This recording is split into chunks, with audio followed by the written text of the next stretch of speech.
नमस्कार, मैं रघुनाथ प्रसाद। 2024 लोकसभा चुनाव के 6 चरण पूरे हो चुके हैं। 486 सीटों पर मतदान संपन्न हो चुके हैं और अपने देश के महान मतदाताओं ने अपना जनादेश ईवीएम में कैद कर दिया है। दोनों तरफ से दावे प्रतिदावे किए जा रहे हैं। अंतिम नतीजा तो 4 जून को आएगा।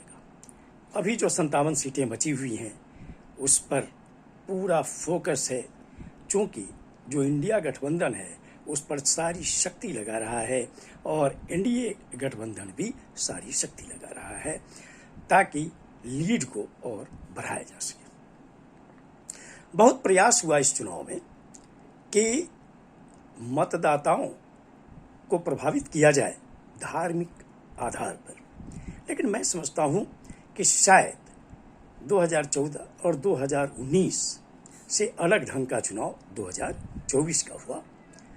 और मैं यहाँ पर यह कहना चाहूँगा कि हिंदू धर्म कभी खतरे में नहीं हो सकता।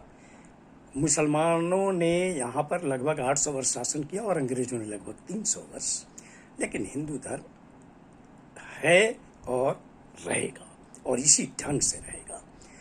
थोड़ी बहुत जनसंख्या आबादी की जो बातें आई वो अब जनता की समझ में आने लगी है कि सभी धर्मों में अब जैसे जैसे शिक्षा का प्रचार हो रहा है, सभी लोग सोचने लगे हैं कि बच्चे एक या दो, और ये सभी धर्मों में हो रहा है।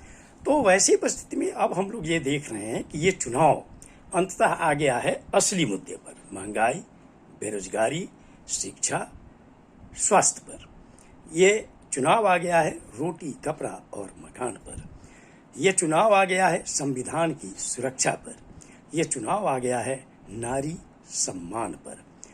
और मैं समझता हूँ कि संविधान की सुरक्षा का मामला इसलिए ज़्यादा फैला कि भारतीय जनता पार्टी की ओर से लगातार कहा जाने लगा कि इस बार 400 पार, और इंडिया गठबंधन ये इस बात में सफल रहा कि वो SC, ST, OBC में ये बात पहुंचाने में सफल रहा कि ये 400 पार का नारा इसलिए दे रहे हैं कि वे संविधान को बदलना चाहते हैं। इस बार अब जो 57 सीटें बची हुई हैं, मैं समझता हूं कि असली लड़ाई है राष्ट्रपिता महात्मा गांधी, डॉक्टर अंबेडकर और डॉक्टर लोहिया के सपनों के भारत का और उनके सिद्धांतों को बचाए रखने की लड़ाई और जद्दोजहद पूरे देश में चल रही है।